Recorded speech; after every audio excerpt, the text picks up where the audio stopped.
Hey, this is Northy from Epic Flail. Thanks for tuning into the show. I'm going to talk about Warhammer 40,000 10th edition and discuss, is it a hot mess or is it all absolutely fine? First of all, sorry I disappeared for a bit. I did one of those marriage things that fully grown adults do. I'm now a fully grown adult, although I'm still not drinking hot drinks, so I'm maybe a half fully grown adult. But yeah, disappeared for a bit. I'm back now. Now 10th edition's out. We've got more videos coming on Competitive Inquisition, more examinations of 10th edition as a competitive rule set. I've also, as you might be able to see behind me, I've built a full rig to film games and record games. I've got the whole little production set up here, and we've got some people in the coming months that will be coming around and playing some competitive games on the table behind me, and we're going to be streaming it live on Twitch, so keep an eye out for that. Anyway, I best get to the content, otherwise people at Reddit form big posts about how you spent over 2 minutes talking about your own social media profiles and never watch your videos again. All right, first of all, let's talk about the hot mess side of things. Let's talk about the things that people are upset about online, the concerns that exist, and some of my reflections from playing a bunch of games of 10th edition. The first thing that's super clear is that the armies are obscenely unbalanced. Games Workshop have clearly not play tested these armies in any depth, or they've not demonstrated any understanding of clearly broken, ridiculous combinations or even rules. The two main culprits, one being Eldar and the other being that guy right behind me, Big Lad Imperial Knights.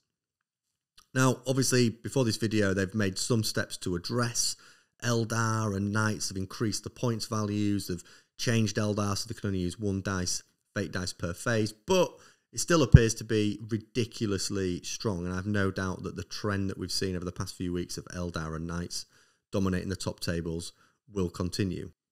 And I guess the real frustrating thing about that is, you know, from a competitive perspective, or just from playing the game, any competitive war game in general, there are a couple of things that really annoy people, or I think really annoy people and create negative play experiences. The first is losing models before you've had any real agency on the game other than picking your lists and your missions. So people do not, in fact, I used to just quit games and restart if it was casual. If I was playing, I'd just be like, okay, look, I messed up my deployment, let's start again. But losing models before you've actually had a turn, or a lot of models, is awful. Losing a few that you've put in positions where you're maybe gambling to get first turn and wanting to put pressure on your opponent, that's one thing. But losing key models with absolutely no way to hide them is a truly horrendous experience. No one's going to enjoy losing the most valuable model, even casual or competitive play, off the bat without being with no way of protecting it. That's an awful experience. The other thing that's awful is units that do that throughout the game. So units that you can just hide at the back, you can never see, they're always just killing models every game. That also is normally a very negative play experience. Now, what I'm talking about there is indirect fire, is models that can just sit, not see anything, and just shoot every single turn. Eldar have access to that, Marines have access to that, and Knights just forget about all that stuff and are just able to see through ruins and kind of shoot whatever they want. So there are a number of interactions and rules at the moment that really promote and push play experiences that aren't a lot of fun. Now, some of those things can be addressed, and we've seen Games Workshop have that first crack at doing so, but just the fact that they bumped the points increases and just made one quick kind of rushed amendment to the Eldar rule doesn't fill me with a great deal of hope. I feel like it's going to take a more significant intervention than that. You know, the Knights list that I've written and the Knights list that I've seen at events, yeah, sure, the points increases, you know, they've taken a hit, but it's not gone any way to address their obscene strength of being able to just delete and kill models whenever they wanted. I mean, you can look, I'm not going to go into it now, but you can look on the web. I'll just pop the website up on the screen, but like the Meta Watch, the Meta Mondays, where you can go in and see the win rates, but they're just absolutely obscene for Eldar and Knights. Like, they're really, really strong, and I kind of expect that to continue. The second bad thing, and it kind of ties into the first, is, I don't know, it's still a case that the terrain rules are just could be so much better. Like, they've created this game, this amazing universe, and I know they're passionate about making these really cool dynamic battlefields that look great, but it's so frustrating that they don't make great terrain rules alongside it. It's a good game of Warhammer 40,000 is so dependent on your opponent and yourself being able to build a good table. So having access to good terrain, having the knowledge and the skills to put it in places on the table that creates a competitive game, because like the indirect fire and towering are just obscenely strong, that if you're not careful, you could walk into a game where you're losing huge amounts of your armory right off the bat just because of these terrain rules, coupled with some of the stuff that's come out of the edition a little bit hot.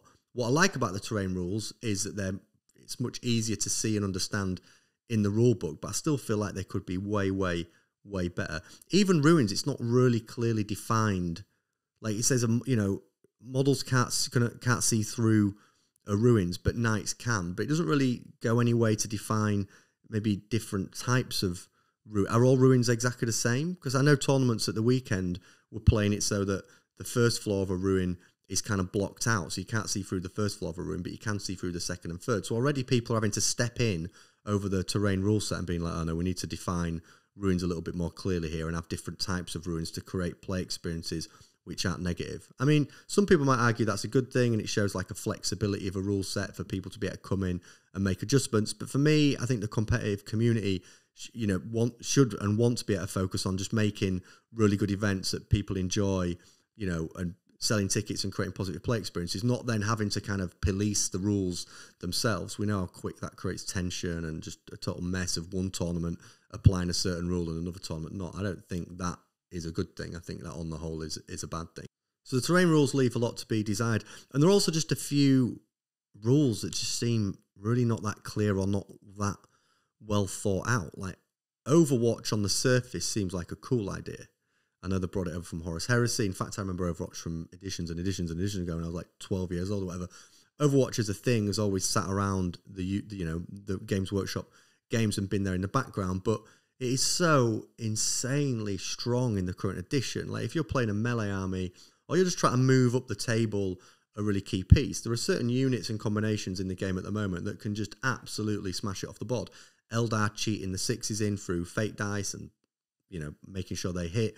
Knights just having such a high volume of attacks with really high power weapons that they can just blow things up. You've got like Infernus Marines that are D6 auto hitting shots each, and you can run them in squads of 10. You've got the Hellblasters, the plasma guns that will shoot you on Overwatch, needing sixes to hit, and then they'll overcharge them, and if they blow up and die whilst overwatching, they'll then shoot you again on the 3+. So you just have these like completely ridiculous units and interactions that make melee-centric armies who want to get down the table and attack you really worry. Or just deep striking units. You know, I'll deep strike that over there to kill that unit that I've not been able to see all game that's been shooting me. Oh, I'll Overwatch and shoot you.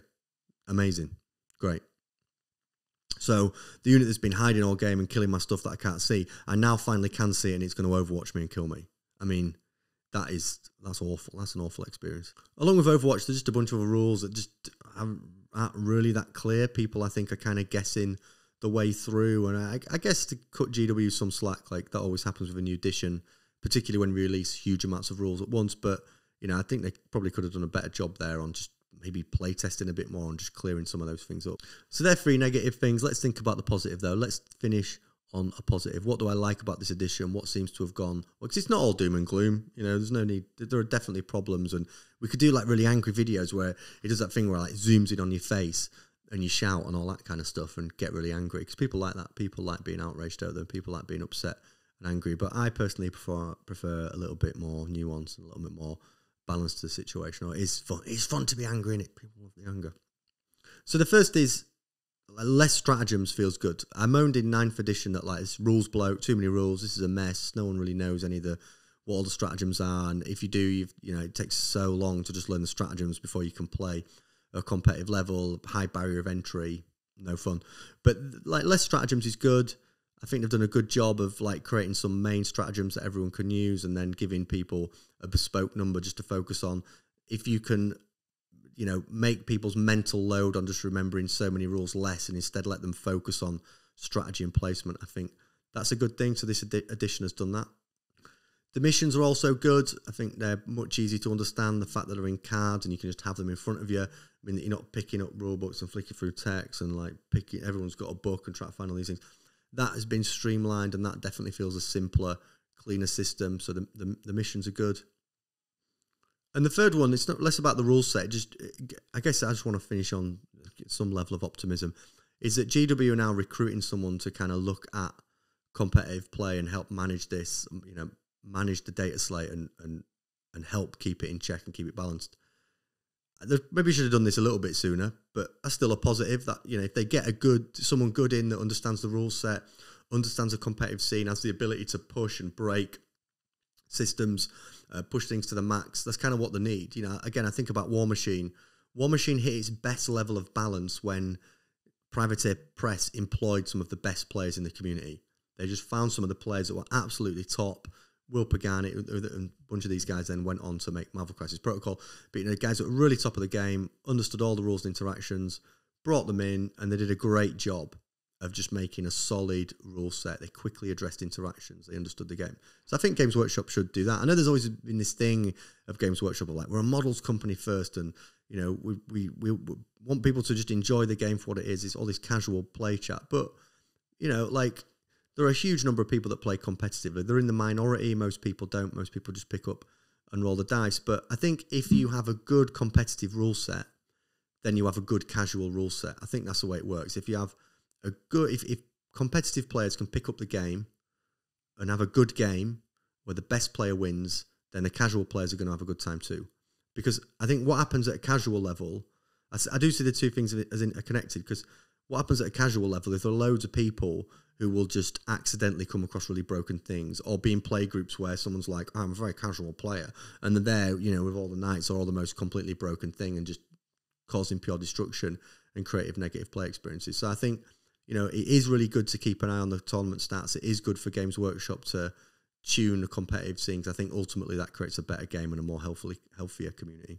All right, that's just some quick early ramblings and thoughts as I got like a handful of games in. But we've got more to come, like more games. I'll be streaming some games in the coming months. Keep an eye on that. Thanks for staying with us while I did a little bit of a hiatus and did adult stuff. But I'm back now. We're all set up. Lots more content to come. Let us know what you think in the comments below. What do you think of 10th edition? Is it completely bonkers or is it all fine? Anyway, thanks for watching. I'll see you next time.